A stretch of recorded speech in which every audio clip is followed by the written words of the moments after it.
Hi everyone, today's topic is endospores in bacteria. In this lecture, we'll see introduction of endospore, sporulation, structure of endospore, then difference between endospore and exospore. When essential nutrients are depleted, certain gram-positive bacteria such as those of genera Clostridium and Bacillus forms special resting cells called endospores. Clostridiums are those genera which produce gangrene, tetanus, botulism, and food poisoning. Bacillus are genus which produce anthrax to food poisoning. Coming to sporulation. First step of sporulation is replication of chromosomal DNA.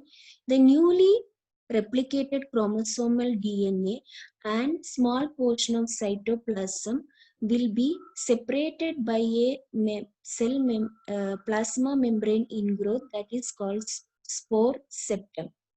Then the spore septum will become double layered membrane, and this will be spore septum will be isolated from the original cell. This isolated cell is called as forespore. Then the forespore, the double layer of forespore will be filled with peptidoglycan. Then, around the peptidoglycan, many layers of proteins will be formed.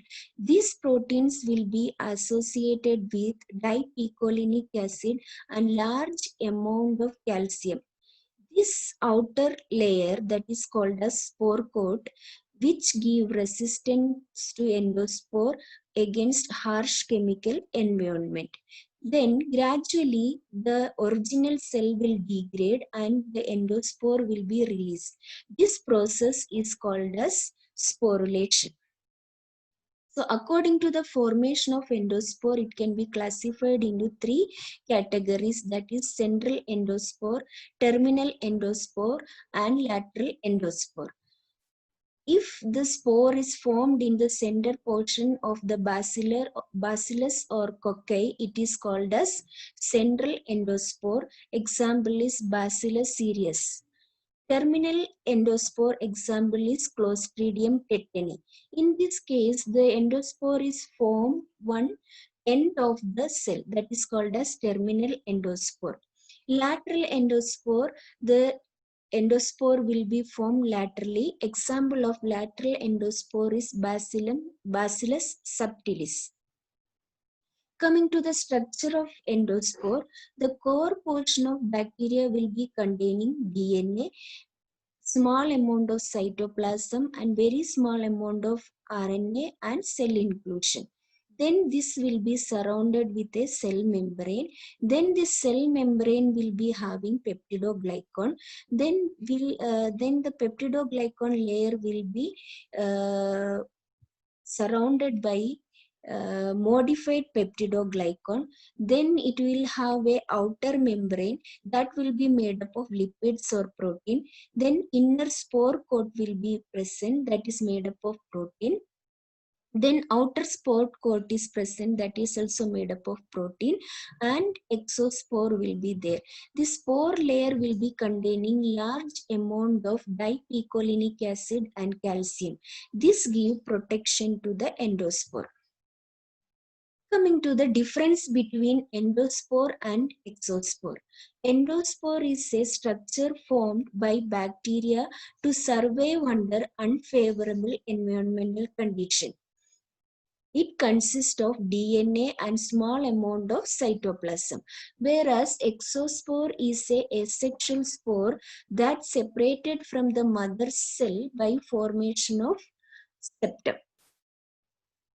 The endospore is produced only by bacteria, whereas exospore is produced by fungi and algae. In case of endospore, it is formed inside the mother cell, whereas the exospore is formed at the end of the mother cell. In case of endospore formation, there is no cell division will be happening, but in case of exospore formation, it is a asexual process and there will be cell division.